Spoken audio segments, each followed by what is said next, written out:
Okay, in this video, I'm going to be demonstrating how to initiate a peripheral intravenous infusion. So to start, I'm going to prepare and administer medications based off of the 6 medication rates, which is right patient, right drug, right dose, right time, right route, and right documentation.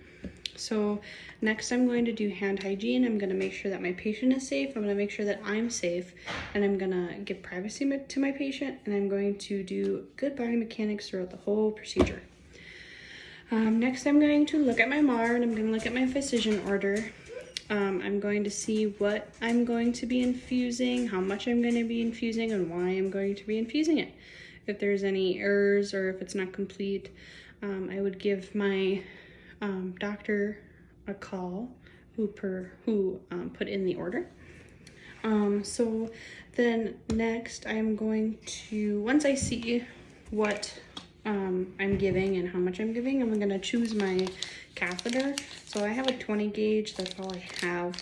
But depending on like the patient size and age, and then depending on what we're infusing, I would choose the catheter based off of that. I'm going to identify my patient by 2 patient identifiers. So I'm going to get their name and their date of birth, and then I'm going to talk to them about the procedure. I'm going to see if they have any questions. I'm going to see if they have any concerns. Talk to them about their, their past experiences with IVs, and just see if they have anything to say. I'm also going to see if they have a preference on an arm or hand that I can do it on.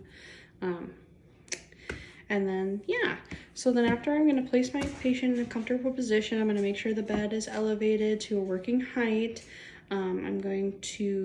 That'll be when I assess my patient. So I'll put, after I talk to them, I'll make sure the bed's in a working height and I'm ready to go here. So now I'm going to get my solution for what I'm giving. So I don't have an unopened bag because I ran out. Because I took too many videos. So I'm just going to talk through what I would be doing here. So I'm going to open my bag. I'm going to look at the color, make sure it's not discolored. I'm going to make sure there's no particulates in it. And then I'm going to check the expiration date, make sure that it's good. And I'm going to make sure I'm giving the right medication here. I would get a brand new thing of IV tubing, but I do not have that. So I'd open a new bag of IV tubing, and right when I open the bag, I'm going to clamp the clamp shut.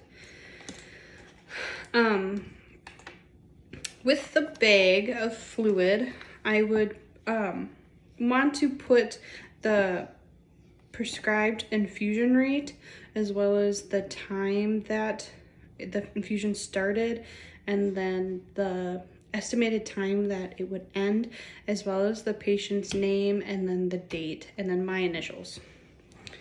And then on the IV tubing, I would want to put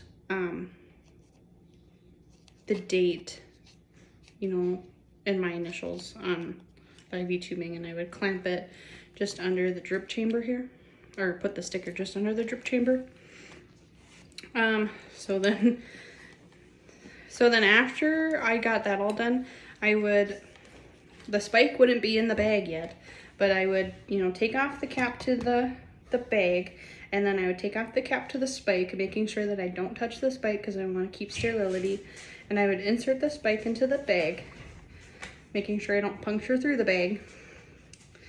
And then once that's done, I'm going to hang the bag on an IV pole. I don't have an IV pole, but I do have somewhere to hang it, which is pretty handy dandy for me. I'm gonna make sure. Okay. And I'm gonna prime the tubing, so I'm gonna open the clamp. It's already primed, but I would open the clamp and I would prime the tubing so that all the fluid came all the way down to the bottom. And I would check for air bubbles. If there are air bubbles, I would flick them, and I would, get them to go to back to the top. And then I put this to the side. Sorry, my dogs are being crazy. Okay, so now that that's done, I'm gonna get my patient here, and I'm gonna place a linen under the patient's arm, a linen saver under the patient's arm. I would do hand hygiene again before I touch my patient, just because, you know, it's good to do hand hygiene. I don't think it says it in the rubric, but I'm gonna do it. So I'm going to get the tourniquet here. And you're going to place the tourniquet about 4 to 6 inches, I want to say, or is it centimeters? I think it's 4 to 6 inches away from where the venipuncture is going to be. So I'm going to tighten the tourniquet, and I'm going to feel for a pulse. And if there is no pulse, then I want to undo the tourniquet, and I want to put it back on with less tension. If I do feel pulse, and I'm good to go, I'm going to look for a vein. I'm going to make sure that the veins are straight. I want it to be on the distal portion of either the arm or the hand. I want to make sure it's not going over any joints. There's no valves. And make sure that they're straight. So I'm going to make sure I can feel the vein.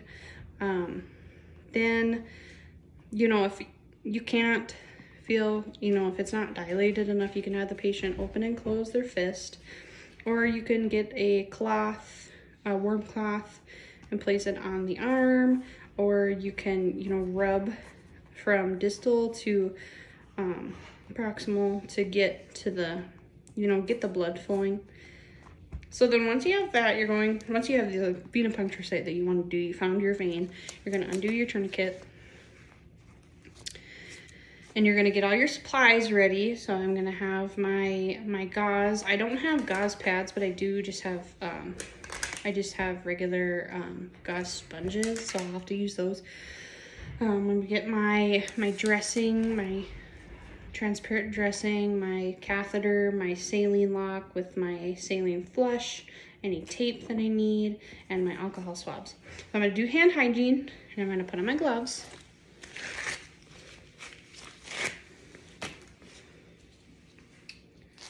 On my gloves.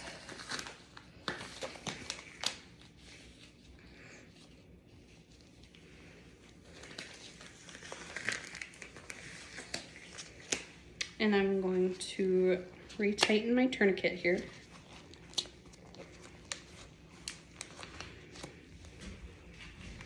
Make sure that I find the vein again. I'm going to take my alcohol swabs, and I'm going to cleanse the site in circular motions going outward. And then I can repeat that again. And then I'm gonna let that site dry. I'm just gonna let it air dry. I'm not gonna blow it or fan it or anything. So once that's dry, I'm gonna get my catheter, uncap it. And so what I want to do is I want to kind of pull the catheter up a little bit so that it's easier to slide in when I'm doing it, because they can be kind of sticky. But I just want to loosen it, not pull it up too far, but just loosen it because they can stick. Okay, so once I do that, I'm going to hold it with my forefinger and my thumb, and I'm going to hold it at the hub here. And I want the bevel to be up. I'm gonna pull the skin taut. I'll let the patient know, like, you're about to feel a poke. You might have some discomfort. So I'm gonna pull the skin taut, pulling down from the point of venipuncture. Then I'm going to and I'm gonna hold the catheter about 10 to 30 degrees.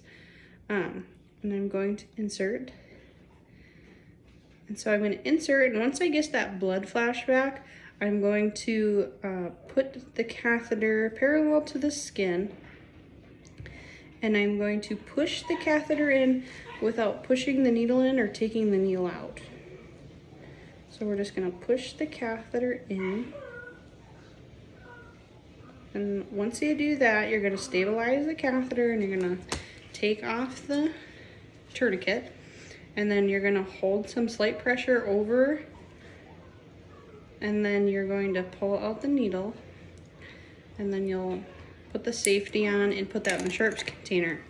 So as you're holding this, you want to quickly get your saline lock with your saline flush, and you're going to hold it, and you're going to lock it on there, and you want to put in 1 to 2 milliliters of your saline. I'm not going to do it for real, but that's what you would do. So then after that, you want to take off your saline flush. And then you're gonna take an alcohol swab, and you wanna clean around, clean around it, get any like blood or anything. Just make sure it's clean and tidy. So then after that it's clean, you're gonna take your Tegaderm or your translucent dressing, and you're gonna to put it on. My dogs are being really naughty, so that's the noise you hear. Okay, so then you put it on the catheter. You don't want to put it over the saline lock, just over the catheter. Tighten it around the catheter, and then you can pull up the sides and make sure that it is set on there.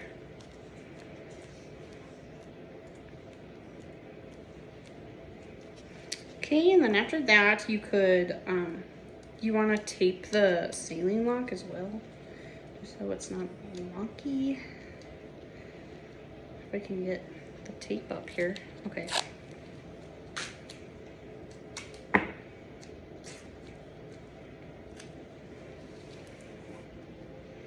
Tape the saline lock to the skin.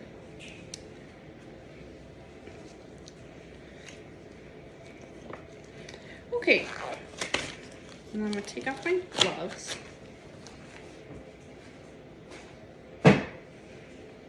And I probably had blood on my, I probably had blood, so I would just get rid of my gloves. I would do hand hygiene. I would put on clean gloves. And then what I'm going to do, I'll put on my clean gloves. And I flushed it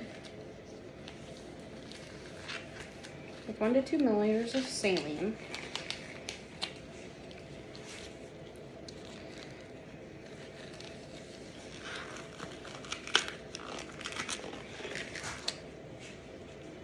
So after I would do the IV, I think in the rubric it says you would, after you got the IV, you would get rid of all your supplies, and then you would, lower the bed to the position or whatever. You want to lower the bed to a comfortable position, make sure the collate's in place, make sure the patient's comfortable, and then you're going to document. So you're going to document what you did, how the patient reacted to it. You're going to document the gauge of the catheter that's in there. You would also, on the dressing, I believe you would want to put the date and your initials, and as well as the gauge of the catheter on there. Before I forgot, I wanted to touch that. So the date, your initials, and then the gauge of the catheter on the dressing. And then, so after, you would come back, and so this is going to be my monitoring the infusion. So, I got my data. I know what solutions I have. I already have them prepped. But I can make sure, again, I'll check the MAR, make sure I have the right medication and the right solution. I have everything correct. And then I'm going to determine the accurate rate of flow. So I already did the calculation. So on the bag, on the tubing bag, my infusion rate, or my drop factor was 10 drops. And so, so the infusion, if I check the MAR again here, of course I have gloves on, hold on a minute. I would check the MAR, and I have to give 1,000 milliliters to infuse over 6 hours, so that would be 167 milliliters per hour. And when I calculate that, I get 28 drops per minute. So after I do that, so I got the drops, I got, the drops per minute, got that done. And then I'm going to get my stuff here. I want to clean the port.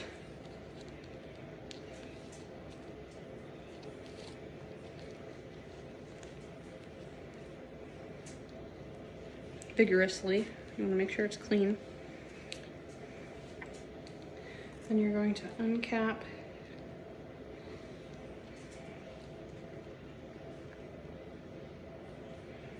And you're going to insert tubing to your saline lock.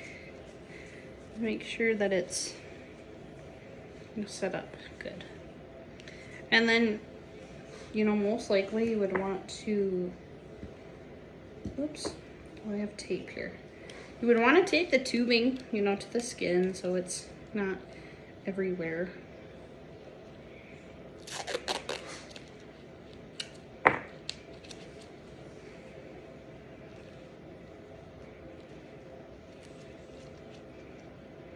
So I'm going to tape it to the skin. And it's hanging. So then after I do my drop rate, I would do my 28 drops per minute on my pump, or I would, you know, I would initiate that. And then what else? Let's see. So we did that.